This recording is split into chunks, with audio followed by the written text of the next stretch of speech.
Baik, Bismillahirrahmanirrahim. Assalamualaikum warahmatullahi wabarakatuh. Selamat siang. Ya, jadi hari ini adalah kuliah multimedia kita. Jadi hari ini hari pertama masuk tentang video editing ya. Jadi outline-nya hanya ada 5. Pertama ada pengantar, maksudnya sebelum masuk tentang Adobe Premiere ada sedikit pengantar apa sih definisi dari video editing. Kemudian di poin keduanya ada Adobe Premiere udah masuk. Kemudian di Adobe Premiere nih mungkin saya membahas tentang sejarahnya dan perkembangan yang sudah lalu-lalu ya. Kalau sekarang kan banyak perkembangannya, maksudnya itu yang mulai dari nol sampai dengan perkembangan zaman sampai dengan terdirinya ada Adobe macam-macam ya. Ada yang pro, ada yang cloud kreatif, dan ada yang profesional. Kemudian ada poin ketiga yaitu membuat project baru di Adobe Premiere. Poin keempat yaitu membuat sequence, dan terakhir ada interface dari Adobe Premiere itu sendiri. Baik, kita mulai dengan outline pertama yaitu pengantar dari video editing. Jadi video editing adalah suatu proses memilih atau mengedit, menyunting gambar dari hasil syuting dengan cara memotong gambar ke gambar, cut to cut, atau dengan menggabungkan gambar-gambar dengan menyisipkan sebuah transisi. Maksudnya kenapa seperti ini, menggabungkan gambar yang kita olah kan video ya. Sebenarnya maksudnya kalau kita lihat video itu sebenarnya terdiri dari beberapa gambar yang diganti menggunakan dengan kecepatan tinggi, yaitu disebut dengan frame ya. Misalnya ada orang yang bergerak mulai dari kiri ke kanan, padahal sebenarnya itu adalah shoot dari satu take foto 1, take foto 2, seolah-olah dia bergerak. Pernah lihat kayak misalnya animasi yang pada kertas itu ya. Jadi lembar-lembar kedua, ketiga, keempat, dan seterusnya itu dengan kecepatan tinggi dalam satuan milisecond, maka seolah-olah gambar itu bergerak, yang disebut dengan video. Nah, itulah maksudnya dari menggabungkan gambar-gambar ya. Ini makanya disebut dengan dari hasil shoot. Apapun yang direkam, apapun yang di-take, apapun yang di-capture dari suatu analog ke digital, pastilah bentuknya adalah gambar. Dijadikan video karena terdiri dari banyak gambar, seperti itu. Kemudian video editing pada mata kuliah ini yang saya gunakan adalah Adobe Premiere, bukan Adobe After Effects ya, atau misalnya yang lain. Sini Adobe Premiere yang saya gunakan serinya adalah Cloud Creative. Kemudian di poin kedua ada Adobe Premiere ya. Kita masuk di sini ya. Adobe Premiere adalah merupakan salah satu program editing video yang dikembangkan oleh perusahaan, yaitu namanya Adobe System.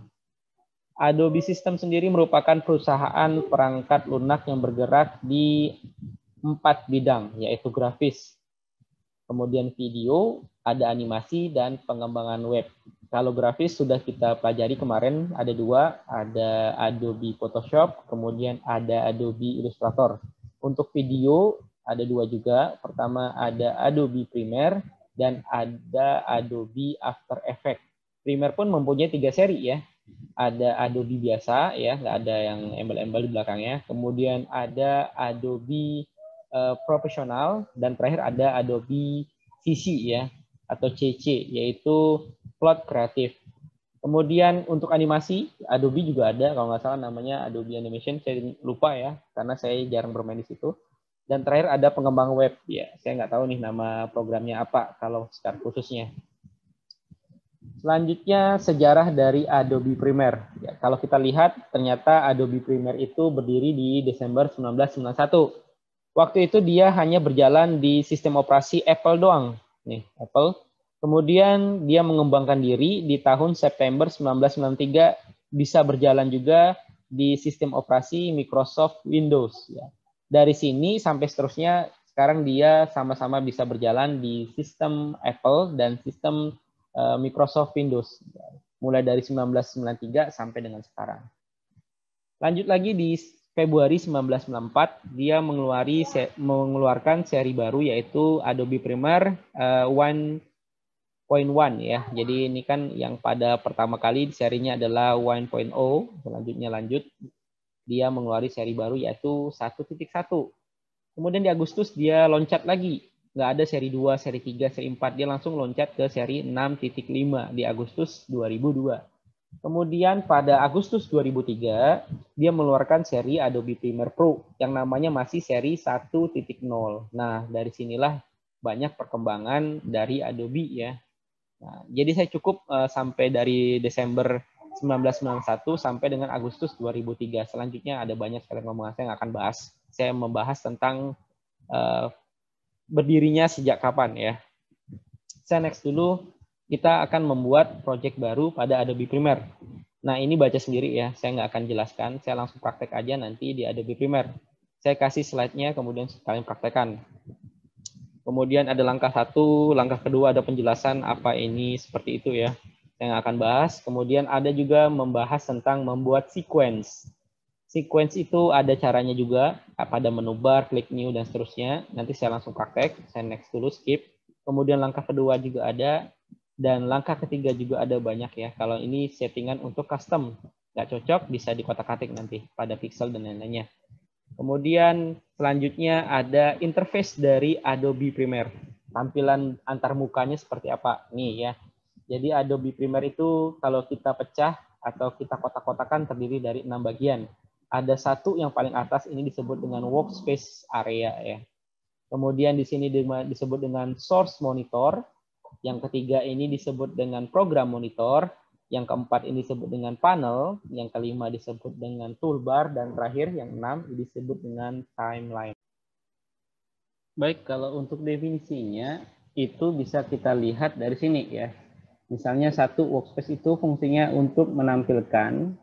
Jika kita klik color, maka otomatis akan menempatkan dan lain-lainnya akan berubah mengikuti template yang telah disediakan oleh Adobe Premiere ya. Dan begitu juga dengan lainnya. Jadi workspace itu secara langsung template apa yang akan kita olah. Misalnya kita akan mengklik color, berarti fasilitas yang akan timbul mulai dari cara merubah warna ataupun apapun yang alat yang digunakan untuk berkaitan dengan color, maka dia akan template-nya menyesuaikan. Atau kita misalnya template-nya untuk mengolah suatu, bukan gambar doang lah, tapi misalnya audio, maka dia akan menampilkan template-template menu-menu apa aja yang akan diolah saat mengolah audio tadi. Kemudian source monitor itu berguna saat akan masuk ke dalam timeline editing ya. Jadi secara tidak langsung source monitor itu preview sebelum masuk kepada timeline ya. Kemudian ada program monitor. Fungsi program monitor di sini, ini program monitor adalah untuk preview yang ada di timeline. Jadi yang source monitor ini preview sebelum masuk ke dalam sini. Kemudian ketika ini dijalankan itu previewnya masuknya ke dalam program monitor. Seperti itu ya. Jadi sebenarnya kan kalau kita impor file video itu akan masuk di sini. Project panel namanya. Ada audio, ada video, ada gambar, ada semuanya bisa dimasuk di sini. Ini kita double klik, maka preview sebelumnya, sebelum masuk ke dalam timeline itu previewnya di sini. Kemudian ketika ini diedit, previewnya adalah ini, seperti itu bahasanya. Ini punyanya ini dan ini punyanya itu, seperti itu gampangnya ya. Kemudian tools ini adalah alat untuk mengedit ya. Cara tidak langsung, cara garis besar adalah seperti itu. Ini cuma teks-teks doang ya, saya malas bacanya. Nanti silakan dipelajari. Baik, kita langsung aja buka Adobe Premiere-nya sebentar. Mana filenya tadi? Bentar ya, mana tadi ya?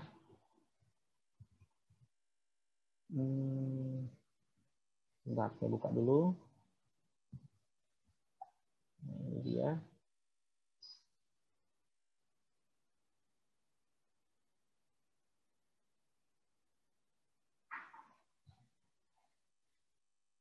Ya, inilah tampilan dari Adobe Premiere. Saya close dulu ya proyekannya.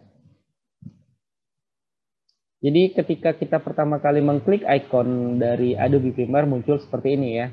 Nah, ini adalah contoh recent file yang pernah kita buka di Adobe Premiere. Atau kira-kira kita membuka project yang lokasinya berbeda, silahkan tinggal open project. Kemudian cari lokasinya di mana. Kemudian kalau membuat project baru tinggal klik new project aja di sini. Nah, saat diklik interface-nya adalah muncul jendela seperti ini.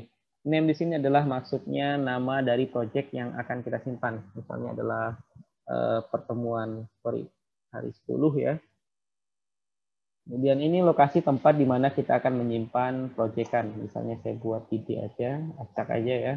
Kemudian di sini ada namanya video, audio, dan capturing ya. Video di sini yang akan ditampilkan dalam bentuk apa? Timecode kah? Atau feed plus frame dalam 16 mm?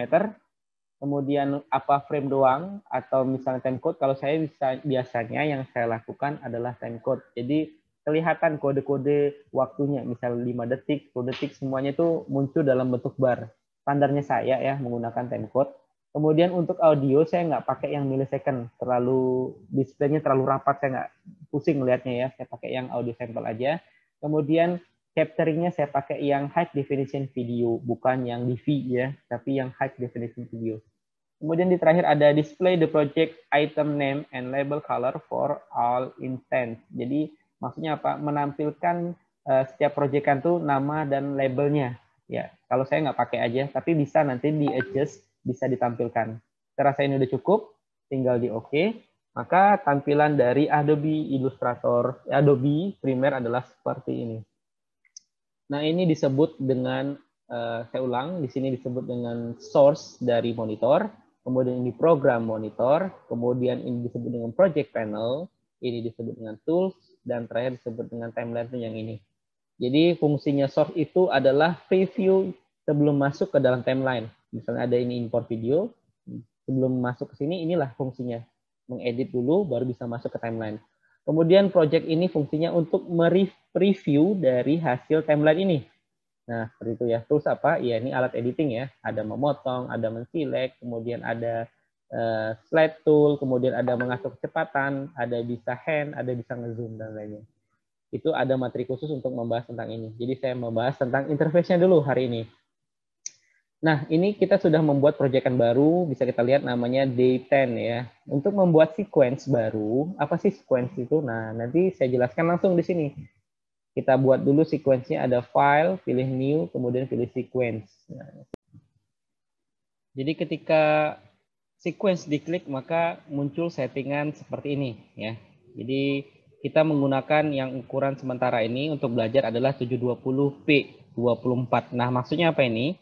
Jadi kalau kita ngomongin universal seperti misalnya YouTube itu kan punya standar pixelnya ya. Misalnya P itu artinya pixel. Saya sudah bahas di Adobe Photoshop apa sih pixel itu. Misalnya kalau di YouTube itu ada ukuran pixel 144 seperti itu ya. Kemudian 240, 360, 720. Nah, itu maksudnya adalah pixelnya atau ukuran dari suatu layarnya.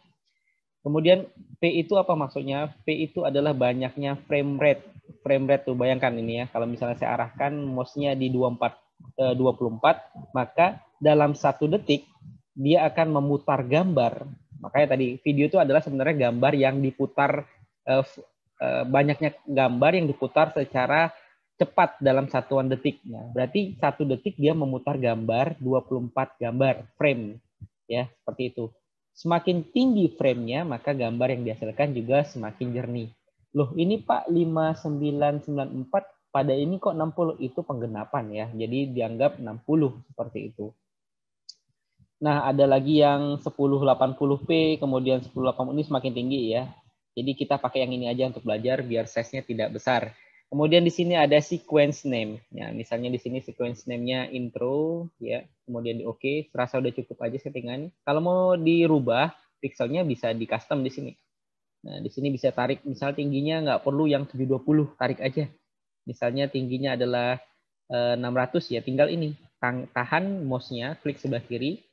Ya, bisa diklik seperti ini. Atau, sorry saya buat lu sequence dulu ya. Nih tadi, kita pilih setting, bisa tahan, klik, kemudian arahkan ke sebelah kiri atau sebelah kanan. Atau dengan menghapus, kemudian diedit. Misalnya saya butuhnya 600 ya. Kemudian diarahkan keluar aja, berarti 800 kali 60, 800 kali 600 untuk height-nya. Dia menyesuaikan secara otomatis. Kemudian kalau misalnya ini salah, keklik, tinggal reset aja, dia balik ke normal. 960 kali 720, seperti itu. Kemudian udah benar, tinggal isi aja sequence-nya, misalnya judul dari sequence kita adalah intro. Nah, apa sih sequence? Sequence itu adalah timeline yang dikhususkan pada suatu kerja. Misalnya kita di sini ada intro, saya buat lagi baru ya. Misalnya ada sequence namanya adalah main video. Kemudian saya oke. Settingannya adalah di 720 aja ya. Kemudian frame rate-nya saya bermain di 24. Kemudian oke. Kemudian saya pilih file, new. Kemudian pilih lagi sequence. Kemudian saya namanya saya rubah menjadi outro. Jadi ketika saya mengedit suatu video, itu satu proyekan yang namanya Day 10 itu mempunyai 3 buah sequence. Jadi saat saya akan mengedit intro, ya ini aja. Mulai dari penyisipan suara, penyisipan title, kemudian efek. Jadi bermainnya di intro. Ketika ini saya sudah anggap sudah selesai, saya main di outro, di main video. Kemudian sudah selesai bisa main di outro. Jadi ada intro, saya mempunyai 3 sequence dalam satu project. Intro, main video, dan outro. Tujuannya apa? Saya mengkotak-kotakan hal tersebut agar gampang dikontrol oleh saya. Jadi intro isinya ya seputar yang saya intro aja. Kemudian yang main video apa? Yang seputar yang video tentang video utama. Dan outro apa? Ya mungkin ada lagu, ada title, dan seterusnya. Jadi yang bermain, yang timeline-nya di sini adalah berisikan tentang yang outro. Seperti itu ya. Jadi beda proyekan dengan sequence. Seperti itu. Ini kalau dihapus bagaimana? Sorry, ini Ctrl Z-nya. Kebesarannya. Saya buat tadi new ya. Jadi jelas apa perbedaan sequence dan project ya. Ini akan muncul terus ya. Nah, ini saya besarkan dulu. Nah, tadi kan standar seperti ini. Nah, sudah semua nih. Kemudian nih kalau kira-kira nggak pakai ya di close aja. Nah, ini sebenarnya di panel itu ada beberapa ya. Ada library, kemudian ada info, ada effect. Ini akan saya bahas seiring dengan perkuliahan lanjutannya. Jadi saya rasa itu dulu hari ini. Saya sudahi dengan ucapan Assalamualaikum warahmatullahi wabarakatuh. Selamat siang.